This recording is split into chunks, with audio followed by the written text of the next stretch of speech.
Assalamualaikum warahmatullahi wabarakatuh. Saya Gletisya Imari Donaliu dari Peminatan Epidemiologi dan Biostatistika, jurusan Ilmu Kesehatan Masyarakat, Universitas Negeri Semarang. Di sini saya akan menjelaskan tentang fungal dan rickettsia zoonosis. Saya mengambil penyakit yaitu ringworm dan murine typhus. Yang pertama saya akan membahas tentang ringworm terlebih dahulu. Apa itu ringworm? Jadi penyakit ringworm adalah penyakit jamur superficial yang menyerang bagian permukaan tubuh yaitu kulit, rambut, bulu, dan tanduk. Bagian tubuh tersebut mengandung zat keratin, protein struktural yang berbentuk fibrin yang disukai untuk pertumbuhan jenis jamur ini. Penyakit ini menyerang hewan dan manusia dan bersifat zoonosis yang mengakibatkan kerontokan bulu, kulit bersisik, membengkakkan kulit, kemerahan, dan gatal. Infeksi ini akan mempengaruhi kesehatan dan produksi, serta penularannya penyakit ini tergolong mudah sehingga maka penting untuk diperhatikan di bidang veteriner. Agen penyebab penyakit ini adalah kapang dermatofit, yaitu terutama spesies Trichopiton verrucosum. Meski menggunakan kata worm atau cacing, penyakit ini tidak ada kaitannya sama sekali dengan cacing. Sedangkan untuk nama ring atau cincin dikaitkan dengan bentuk perubahan pada kulit yang diserang, yaitu berbentuk seperti lingkaran atau cincin. Berhubung ringworm secara spesifik disebabkan oleh kelompok kapang yang berbentuk miselium dan bersifat keratofilik, maka lebih banyak ahli memilih istilah dermatofitosis dibandingkan dengan dermatomikosis yang meliputi semua infeksi jamur pada kulit. Meskipun penyakit ini tidak menimbulkan penyakit yang parah pada manusia, tetapi dari segi penampilan akan sangat mengganggu, terutama bila daerah yang terserang berada di sekitar wajah, dan dari segi kenyamanan menimbulkan rasa gatal bagi penderitanya. Selanjutnya adalah etiologi dari ringworm itu sendiri. Jamur penyebab penyakit ini termasuk dalam kelompok Dermatophyta. Dermatophyta ini terdiri dari 3 genus, yaitu yang pertama Microsporum, yang kedua Trichopiton, dan yang ketiga Epidermophyton. Berikut ini adalah gambar dari jamur Microsporum, Epidermophyton, dan Trichopiton. Jamur ini diklasifikasikan berdasarkan habitat, spesies yang diserang, lokasi spora pada rambut, dan sifat pertumbuhan serta lokasi tumbuhnya. Selanjutnya adalah habitat jamur, yaitu geofilik yang terdapat dalam tanah dan keratinofilik yang terdapat pada jaringan pembentuk keratin, yaitu seperti epitel, tanduk, rambut, dan kuku. Selanjutnya adalah spesies antrofilik menyerang manusia dan zoofilik menyerang hewan. Selanjutnya lokasi spora pada rambut, ekstroktrix berlokasi di luar dan endotrix di dalam rambut. Pertumbuhan pada kultur berdasarkan pada sifat pertumbuhannya di dalam kultur. Dan lokasi pada tubuh dibagi menjadi 3, yaitu Tinea capitis, Tinea barbae, dan Tinea corporis. Namun demikian, predileksi pada host tidaklah mutlak sehingga hewan dan manusia dapat terinfeksi oleh berbagai jenis jamur. Selanjutnya adalah epidemiologi dari ringworm. Dermatofitosis atau ringworm ini tersebar di seluruh dunia dengan prevalensi berbeda-beda pada tiap negara. Penelitian WHO atau World Health Organization terhadap insiden dari infeksi dermatofit ini menyatakan bahwa 20% orang dari seluruh dunia mengalami infeksi kutaneus dengan infeksi Tinea corporis yang merupakan tipe yang paling dominan dan diikuti dengan Tinea cruris, pedis, dan onychomycosis. Ringworm selanjutnya adalah spesies yang rentan terhadap ringworm. Ringworm ini menginfeksi hewan, yaitu antara lain sapi, kuda, anjing, kucing, dan unggas serta manusia. Banyak jenis ringworm yang sangat kontagius, yaitu ringworm pada kucing, kuda, dan sapi yang mudah menular pada manusia. Ini dikarenakan karena itu langsung bersinggungan dengan manusia. Trichopiton galvinae atau Achorion gallinae adalah ringworm yang terdapat pada unggas, terutama pada ayam, kalkun, namun juga dilaporkan terdapat pada burung liar, manusia, dan anjing. Hewan lain yang rentan terhadap jamur ini antara lain kelinci, cavia atau marmut, cicilias, mencit, rat atau tikus, kalkun, dan kera. Dapat pula terjadi pada oposum dan tikus air, namun penyakit ini jarang terjadi pada babi, kambing, dan keledai. Selanjutnya adalah pengaruh lingkungan. Ringworm tersebar luas di negara tropis yang beriklim panas atau sedang, terutama jika udara lembab. Walau demikian, distribusi geografis penyakit ini bervariasi. Di negara yang mempunyai 4 musim, kasus paling sering terjadi pada musim dingin dan musim semi yang mengindikasikan adanya variasi musim. Di samping itu terdapat perbedaan geografis yang menarik terkait dengan penyakit endemik Dermatopiton ini, yaitu di mana Microsporium canis merupakan agen penyebab sekitar 95% pada kucing dan 70% pada anjing di Amerika Utara. Selanjutnya adalah cara penularan dari ringworm. Penularan penyakit ringworm ini melalui kontak langsung antara hewan penderita dengan hewan sehat. Meskipun kontak tersebut tidak selalu menimbulkan penyakit, karena adanya persaingan antar jamur itu sendiri dengan organisme yang sudah menetap terlebih dahulu di dalam kulit. Perkembangan penyakit ini tergantung dari interaksi antara induk semang dengan jamur tersebut, sehingga perubahan kulit tidak selalu berbentuk seperti cincin, terutama bila diikuti dengan infeksi sekunder. Penularan dari hewan ke manusia atau sebaliknya umumnya disebabkan oleh Microsporium canis. Selanjutnya adalah sumber infeksi. Ada 3 sumber infeksi. Yang pertama adalah dari seseorang yang menderita kurap. Orang-orang yang terkena kurap setelah kontak dengan seseorang yang terinfeksi, untuk menghindari penyebaran infeksi, penderita kurap tidak boleh berbagi pakaian, handuk, sisir, atau barang pribadi lainnya dengan orang lain. Yang kedua adalah dari hewan yang memiliki kurap. Orang-orang bisa mendapatkan kurap setelah menyentuh binatang yang memiliki kurap. Berbagai jenis hewan dapat menyebabkan kurap ke orang-orang, yaitu termasuk anjing dan kucing. Terutama anak kucing dan anak anjing. Hewan lain seperti sapi, kambing, babi, dan kuda juga dapat menyebabkan kurap kepada orang-orang. Yang lainnya tadi sudah dijelaskan di awal tadi. Selanjutnya adalah yang nomor 3 adalah sumber infeksi dari lingkungan. Jamur yang menyebabkan kurap dapat hidup di permukaan, yaitu terutama di daerah lembab seperti ruang ganti atau kamar mandi umum. Karena alasan itu sebaiknya jangan berjalan tanpa alas kaki di tempat-tempat ini. Selanjutnya adalah tanda dan gejala dari ringworm. Kurap dapat mempengaruhi kulit di hampir semua bagian tubuh serta kutu dan kuku. Gejala kurap seringkali tergantung pada bagian tubuh mana yang terinfeksi, tetapi umumnya adalah tanda gejala ringworm adalah kulit yang gatal, ruam berbentuk cincin, kulit merah bersisik dan pecah-pecah, dan rambut rontok. Biasanya gejala ini muncul antara 4-14 hari setelah kulit bersentuhan dengan jamur yang menyebabkan kurap. Selanjutnya adalah tanda dan gejala berdasarkan lokasi pada tubuh. Yang pertama adalah kaki atau tinea pedis atau kaki atlet. Gejala kurap pada kaki termasuk merah, bengkak, terkelupas, kulit gatal di antara jari-jari kaki, itu terutama di jari kelingking dan yang di sebelahnya. Kemudian sol dan tumit kaki juga bisa terpengaruh. Dalam kasus yang parah, kulit pada kaki juga bisa melepuh. Selanjutnya adalah tanda dan gejala pada kulit kepala, yaitu tinea capitis. Kurap pada kulit kepala ini biasanya terlihat seperti bintik bersisik, gatal, merah, dan botak. Ukuran botak ini dapat tumbuh dalam ukuran dan beberapa bercak yang mungkin berkembang jika infeksi menyebar. Kurap pada kulit kepala lebih sering terjadi pada anak-anak daripada orang dewasa. Selanjutnya adalah berdasarkan lokasi di selangkangan atau tinea cruris atau jock itch. Kurap pada pangkal paha ini terlihat seperti bersisik, gatal, bintik merah, dan biasanya di sisi dalam lipatan kulit paha. Selanjutnya adalah berdasarkan lokasi di jenggot atau tinea barbae. Gejala kurap pada janggut ini termasuk yaitu bersisik, gatal, bintik-bintik merah di pipi, dagu, dan leher bagian atas. Bintik-bintik itu bisa menjadi berkerak atau penuh dengan nanah, dan rambutnya yang terkena mungkin akan rontok. Selanjutnya adalah tanda dan gejala pada manusia, yaitu bisa dilihat, dan ini adalah gambar tanda dan gejala pada hewan, yaitu yang pertama adalah sifavus yang terjadi pada ayam atau unggas ini. Yang kedua adalah sapi yang menderita penyakit ringworm oleh Trichopiton ferociosum. Selanjutnya adalah patologi. Patologi penyakit ini hanya terbatas pada kulit. Gambaran mikroskopik tidak spesifik dan mudah dikeluarkan dengan penyakit kulit lainnya. Jadi misalnya kita tuh tidak langsung aware kalau misalnya itu penyakit ringworm begitu. Jamur ini terlihat di dalam ataupun di luar batang rambut dan mudah dilihat dengan pewarnaan PAS atau Gradley. Stratum corneum terlihat lebih menebal, epidermis mengalami hipertrofi dan disertai pembendungan darah dan infiltrasi limfosit.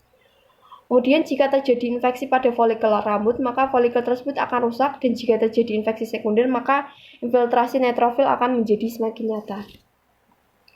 Selanjutnya adalah diagnosis dari ringworm. Diagnosis dapat dilakukan dengan melihat gejala klinik spesifik, yaitu perubahan kulit berupa cincin yang disertai keropeng, rambut rontok atau patah, atau timbulnya bentukan lesi yang membulat dan cenderung meluas. Selain itu dapat juga dilakukan dengan pemeriksaan langsung secara mikroskopis atau dengan cahaya Wood, atau bisa dilakukan dengan pemeriksaan histologis dan pemupukan dengan kultur jamur. Selanjutnya adalah pencegahan agar kita tidak mendapatkan ringworm. Yang pertama adalah menjaga kulit kita agar bersih dan kering. Yang kedua, kenakan sepatu yang memungkinkan udara untuk bersirkulasi dengan bebas di sekitar kaki. Kemudian jangan berjalan tanpa alis kaki di area seperti ruang ganti atau kamar mandi umum. Gunting kuku dengan pendek dan jaga kebersihan kuku. Ganti kaos kaki dan pakaian dalam setidaknya sekali sehari.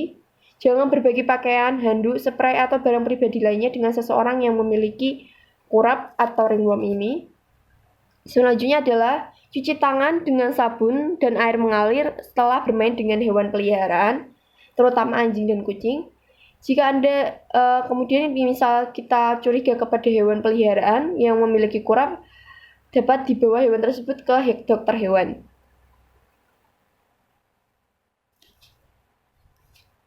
Selanjutnya adalah pengobatan untuk ringworm. Perawatan untuk ringworm atau kurap ini tergantung pada lokasinya pada tubuh dan seberapa serius infeksi tersebut. Beberapa bentuk kurap dapat diobati dengan obat-obatan tanpa resep atau over the counter, tetapi bentuk kurap lainnya memerlukan pengobatan dengan obat anti jamur.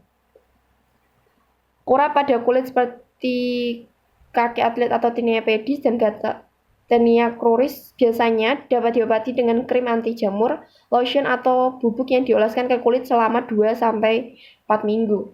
Ada banyak produk non-resep yang tersedia untuk mengobati kurap, yaitu antara lain clotrimazole, miconazole, terbinafine, dan ketoconazole. Kemudian untuk kurap pada kulit kepala atau tinea capitis biasanya perlu diobati dengan resep obat anti jamur yang diminum selama 1 hingga 3 bulan. Krim, lotion, atau bubuk tidak bekerja untuk kurap di kulit kepala. Obat anti jamur yang digunakan untuk mengobati kurap pada kulit kepala meliputi griseofulvin, terbinafine, itraconazole, dan fluconazole. Selanjutnya adalah pengendalian penyakit ringworm. Selain perbaikan sanitasi, mengisolasi hewan penderita, mencegah kontak dengan hewan sehat, serta menginfeksi alat bekas penderita, semua sisa pakan dan bahan yang tidak digunakan lagi harus dibakar. Kemudian hewan penderita harus diobati secara tuntas. Daging dan hewan penderita ringworm dapat dikonsumsi dengan syarat kulitnya harus dimusnahkan.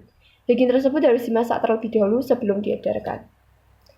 Selanjutnya saya akan menjelaskan tentang Rickettsia zoonosis. Saya mengambil penyakit murine typhus. Dahuluan, murine typhus atau tifus endemik merupakan penyakit demam yang disebabkan oleh Rickettsia typhi. Itu salah satu Rickettsius yang paling Rickettsius. Kemudian Rickettsia typhi termasuk tipus grup Rickettsius atau TGR. TGR ini terbagi atas 4 tipe, yaitu berdasarkan analisis contemporary phylogenetic, yaitu ancestral yang terdiri atas Rickettsia belli dan Rickettsia canadensis, kemudian tipus yang terdiri atas Rickettsia prowazekii dan Rickettsia typhi, dan transisional yang terdiri atas Rickettsia acari dan Rickettsia felis, dan spotted fever groups yang terdiri atas Rickettsia rickettsii dan Rickettsia connori serta Rickettsia sibirica. Untuk Rickettsia prowazekii ini ditularkan oleh kutu yang menyebabkan bentuk yang parah. Kemudian sedangkan Rickettsia untuk pipi menyebabkan murine typhus yang merupakan bentuk yang paling ringan. Murine typhus ini sering di-underdiagnosis dan sebagian besar tidak dilaporkan karena karakteristiknya yang tidak spesifik dan sering bergejala ringan, serta kurangnya pemantauan aktif dan kewaspadaan dokter itu terbatas.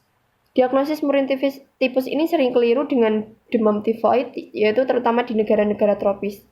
Murine typhus yang terjadi bersamaan dengan tifoid ini juga sering terlewat apabila klinis tidak dicurigai. Demam tinggi berkepanjangan dengan gejala seperti malaise, nyeri kepala, mialgia biasanya ditemukan pada murine typhus dan demam tifoid. Selanjutnya adalah epidemiologi dari murine typhus. Murine typhus ini terjadi terutama di lingkungan padat tempat manusia dan tikus hidup berdekatan. Kejadian murine typhus ini telah dilaporkan di seluruh benua, terutama di negara tropis. Penyakit murine typhus ini banyak ditemukan di Texas dan California, wilayah Mediterania, Asia, dan Afrika. Murine typhus paling sering terjadi pada pelancong yang baru saja melancong di wilayah Asia Tenggara. Selanjutnya, penelitian Raj L. juga menunjukkan bahwa Asia Tenggara adalah daerah paparan infeksi murine typhus yang paling umum, dengan hampir separuh dari total kejadian, terutama di Indonesia, Thailand, dan Kamboja. Murine typhus masih menjadi etiologi penting demam akut di Singapura, dan insiden penyakit ini tertinggi di antara pekerja imigran yang tinggal di daerah miskin dan tidak bersih. Indonesia merupakan salah satu negara dengan tingkat prevalensi tertinggi untuk antibodi terhadap rickettsia tipi. Prevalensi sebesar 42% ditemukan di antara warga Malang di Jawa Timur. Kemudian terdapat variasi prevalensi antibodi spesifik di rickettsia tipi di daerah lain di Pulau Jawa. Perbedaan ini disebabkan oleh perbedaan geografis yang menyebabkan perbedaan. Selanjutnya adalah transmisi murine typhus berhubungan lebih erat dengan populasi faktornya, yaitu kutu dibandingkan dengan reservoirnya. Kutu menyebar paling baik pada lingkungan yang basah dan kering. Dengan demikian, kejadian murine typhus ini sering mengikuti perubahan musim. Selanjutnya adalah etiologi dari murine typhus. Murine typhus ini merupakan penyakit zoonosis endemik yang disebabkan oleh rickettsia tipi. Rickettsia tipi ini adalah bakteri intraseluler obligat gram-negatif yang berbentuk kokobali dan basili pendek yang menimbulkan demam akut. Seperti organisme rickettsia lain, rickettsia tipi merupakan bakteri kecil yang bergantung pada arthropoda hematofagus seperti kutu dan mamalia untuk mempertahankan siklus hidupnya. Rickettsia tipi ini biasanya berkembang biak di sel epitel kutu dan keluar bersama feses. Manusia dan mamalia lainnya terinfeksi bakteri melalui gigitan kutu dan kotoran yang terinokulasi ke tempat gigitan. Bakteri ini juga menginfeksi organ reproduksi kutu yang memungkinkan penularan infeksi secara transovarial.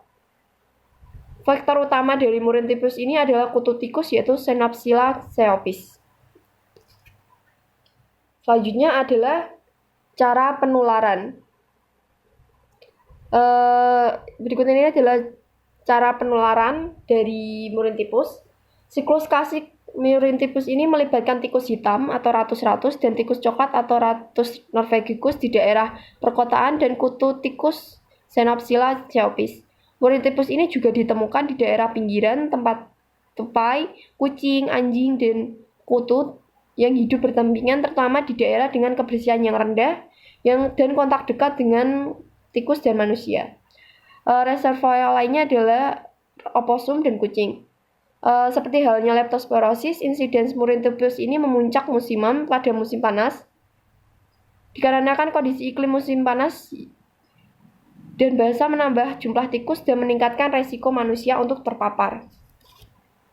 Selanjutnya adalah tanda dan gejala murine typhus. Masa inkubasi dari penyakit ini adalah 7-14 hari. Murine typhus mempunyai trias gejala utama, yaitu demam, nyeri kepala, dan ruam kulit kemerahan atau rash, serta gejala lain seperti menggigil, mialgia, dan malaise. Demam ini dapat bertahan selama 3-7 hari. Untuk ruam kulit kemerahan atau rash merupakan gejala utama pada murine typhus dengan insiden bervariasi antara 20% hingga 80%. Ruam kulit tidak gatal berupa makula atau makulopapular rash yang dimulai dari badan dan akan menyebar ke anggota gerak setelah demam selama 1 minggu. Ruam tersebut dapat bertahan sekitar 1-4 hari. Selanjutnya, kurang dari 1/3 pasien mengalami fotofobia, atralgia, kaku leher, nyeri punggung, nyeri abdomen, batuk, ikterik, limfadenopati, dan konjungtivitis. Gejala pernafasan berupa batuk dan kelainan pada ronsen dada sering ditemukan yang mungkin akibat kerusakan sirkulasi mikro sehingga terjadi endema paru-paru. Pada keadaan berat, murine tipus dapat melibatkan sistem saraf pusat. Kemudian gejala neurologis lebih serius yaitu diploia, edema papil, dan paralisis wajah. Selanjutnya adalah diagnosis murine tipus. Diagnosisnya berdasarkan gejala klinis dan penyebaran epidemiologi. Murine tipus harus dipertimbangkan pada demam persisten, riwayat paparan kutu atau seperti tikus, kucing, dan oposum, riwayat perjalanan ke daerah tropis atau semi-tropis yang berpopulasi tikusnya sangat banyak. Kemudian jika diobati lebih awal, gejala lebih ringan dan pemulihan lebih singkat. Terapi tidak boleh ditunda dengan alasan menunggu hasil laboratorium. Kemudian selanjutnya adalah pencegahan agar tidak terkena murine tipus. Cara terbaik pencegahan adalah meminimalkan pajanan vektor dengan membatasi kontak hewan pengarat dan kutu, menjaga kebersihan diri, menggunakan insektisida untuk menurunkan populasi hewan pengarat. Kemudian dedaunan dan semak-semak harus dipangkas agar tidak menyediakan tempat perlindungan bagi hewan pengerat atau kucing liar. Selanjutnya adalah tirai jendela harus dipasang untuk mencegah hewan masuk ke dalam rumah. Selanjutnya adalah sumber makanan yang bisa mendorong hewan liar masuk ke rumah seperti tempat sampah terbuka, kaleng, makanan yang jatuh, dan makanan hewan peliharaan sebaiknya dibersihkan. Selanjutnya adalah terapi dan pengobatan. Apabila kita sudah terlanjur terkena murine tipus, terapi dan pengobatan yang bisa kita lakukan adalah yang pertama, antibiotik sangat efektif jika yang pertama kita bisa melakukan pengobatan dengan antibiotik. Kemudian menggunakan terapi yang harus dimulai berdasarkan pendekatan klinis dan epidemiologi tanpa harus menunggu konfirmasi diagnosis laboratorium. Kemudian dapat dilakukan juga dengan uji antimikroba yang dapat tidak rutin dilakukan. Selanjutnya bisa untuk pengobatannya bisa menggunakan doxycycline. Doxycycline ini dianggap aman untuk anak-anak karena penggunaannya singkat sehingga mengurangi